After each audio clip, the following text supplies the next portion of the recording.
Assalamualaikum warahmatullahi wabarakatuh. Perkenalkan, nama saya Muhammad Iqbal dengan NIM 2302020045, Fakultas Ilmu Teknik, Prodi Teknik Informatika.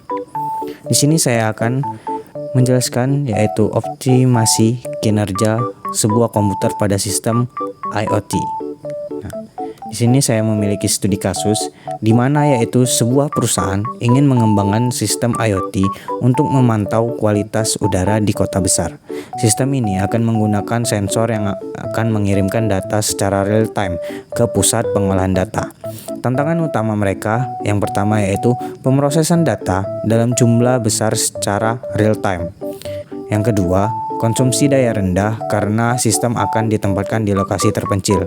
Yang ketiga, keterbatasan memori dan prosesor pada perangkat IoT atau Internet of Things. Nah, di sini saya memiliki dalam studi kasus ini, saya dikasih 4 pertanyaan. Yang pertama yaitu jelaskan arsitektur prosesor yang ideal untuk perangkat IoT ini.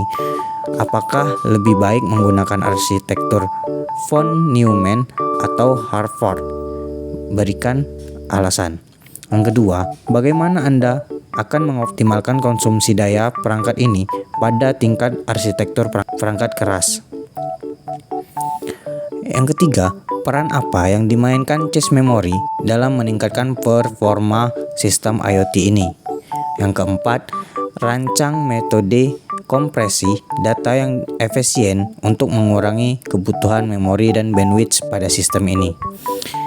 Sebelum kita masuk ke studi kasusnya, saya akan menjelaskan apa itu sistem IoT.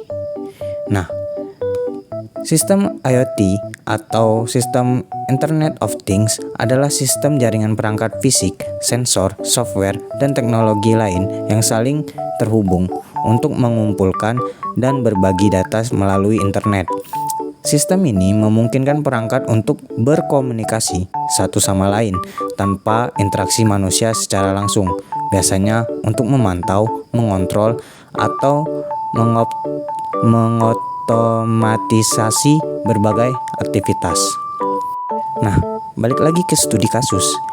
Saya akan menjawab pertanyaan yang pertama yaitu jelaskan arsitektur prosesor yang ideal untuk perangkat IoT ini. Apakah lebih baik menggunakan arsitektur von Neumann atau Harvard? Berikan alasan. Nah, dalam konteks sistem IoT yang memantau kualitas udara, arsitektur prosesor yang ideal adalah arsitektur Harvard. Alasannya yang pertama yaitu kecepatan akses. Kecepatan akses, arsitektur Harvard memiliki 2 jalur memori terpisah untuk instruksi dan data. Hal ini memungkinkan prosesor untuk mengakses instruksi dan data secara bersamaan yang sangat penting untuk aplikasi real time. Dalam sistem pemantauan kualitas udara di mana data dari sensor harus diproses dan dianalisis dengan cepat. Kemampuan untuk mengakses instruksi dan data secara bersamaan dapat mengurangi latensi dan meningkatkan efisiensi pemrosesan. Alasan yang kedua yaitu efisiensi pemrosesan. Dengan memisahkan memori instruksi dan data, arsitektur Harvard dapat mengurangi konflik memori yang sering terjadi pada arsitektur von Neumann, di mana instruksi dan data berbagi jalur yang sama. Ini berarti bahwa prosesor yang lebih efisien dalam menjalankan instruksi dan memproses data dari sensor secara bersamaan. Selanjutnya, yang ketiga yaitu keterbatasan memori. Perangkat IoT seringkali memiliki keterbatasan dalam hal memori dan daya.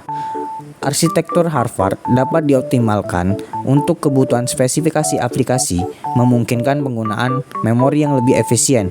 Misalnya, memori untuk instruksi dapat dioptimalkan untuk algoritma pemrosesan data tertentu. Sementara, memori untuk data dapat dioptimalkan untuk menyimpan hasil pembacaan sensor. Alasan yang terakhir, keandalan dan keamanan. Dalam konteks IoT, di mana perangkat seringkali terhubung ke jaringan yang tidak aman, arsitektur Harvard dapat memberikan lapisan tambahan dalam hal keamanan. Dengan memisahkan instruksi dan data, potensi serangan yang mencoba memodifikasi instruksi dapat diminimalkan. Nah, selanjutnya, pada studi kasus ini saya diminta agar mengoptimalkan konsumsi daya pada perangkat IoT pada tingkat arsitektur perangkat keras. Strategi optimasi daya yang saya gunakan yang pertama yaitu dengan menggunakan prosesor berbasis RISC. Prosesor dengan arsitektur RISC (Reduced Instruction Set Computing) biasanya lebih efisien dalam hal konsumsi daya. Prosesor RISC memiliki instruksi yang lebih sederhana dan lebih sedikit siklus untuk mengeksekusi instruksi, yang berarti mereka dapat menyelesaikan tugas dengan lebih cepat dan menggunakan lebih sedikit daya. Yang kedua, yaitu dengan menggunakan sleep mode atau mode tidur. Mengimplementasikan mode tidur yang cerdas sangat penting untuk perangkat IoT yang beroperasi di lokasi terpencil. Perangkat dapat beralih ke mode hemat saat tidak aktif, mengurangi konsumsi daya secara signifikan. Misalnya, sensor dapat diatur untuk hanya aktif pada interval tertentu atau saat mendeteksi perubahan signifikan dalam kualitas udara. Yang ketiga, penggunaan sensor yang hemat energi. Memiliki sensor yang dirancang untuk konsumsi daya rendah sangat penting. Sensor modern seringkali dilengkapi dengan teknologi hemat energi, seperti pengoperasian pada tegangan rendah dan kemampuan untuk beroperasi dalam mode tidur. Yang keempat, pengolahan data lokal. Mengurangi pengiriman data ke pusat dengan melakukan pemrosesan data lokal dapat mengurangi kebutuhan bandwidth dan konsumsi daya. Dengan memproses data di perangkat itu sendiri, hanya data relevan yang terintegrasi yang perlu dikirim ke pusat, mengurangi jumlah data yang ditransmisikan dan menghemat energi. Terakhir, optimasi algoritma. Menggunakan algoritma yang dioptimalkan untuk efisiensi energi dan pemrosesan data.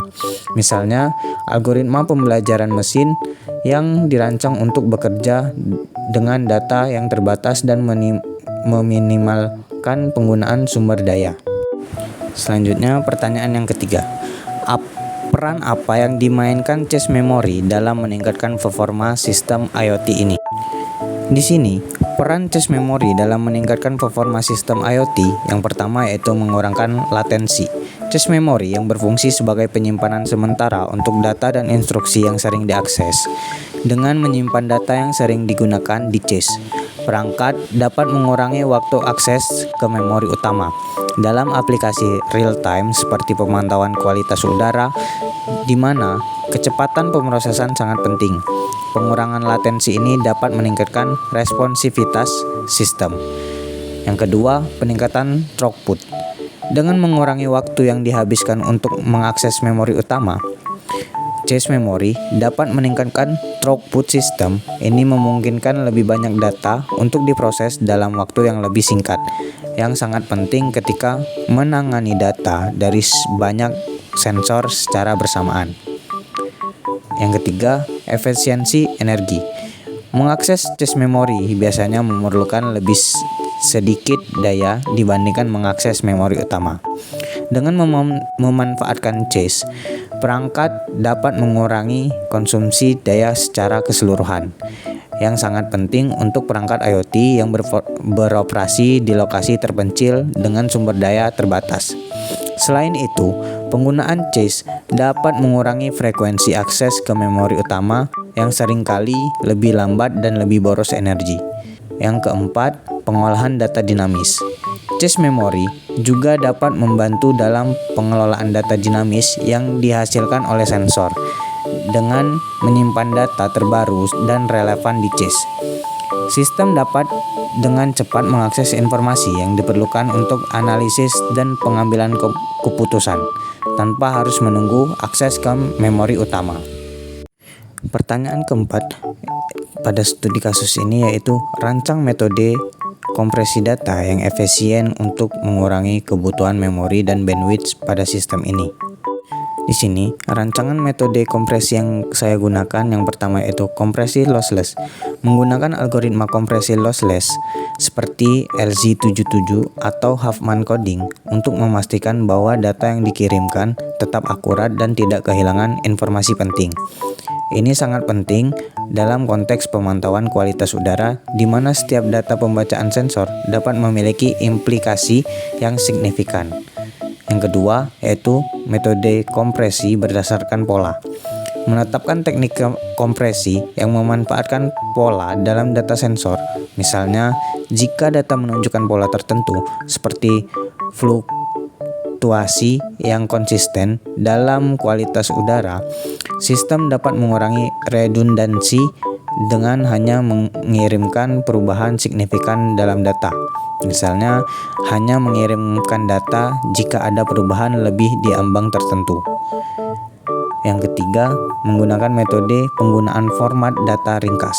Menggunakan format data ringkas seperti protokol buffer atau message peak untuk mengurangi ukuran data yang dikirim.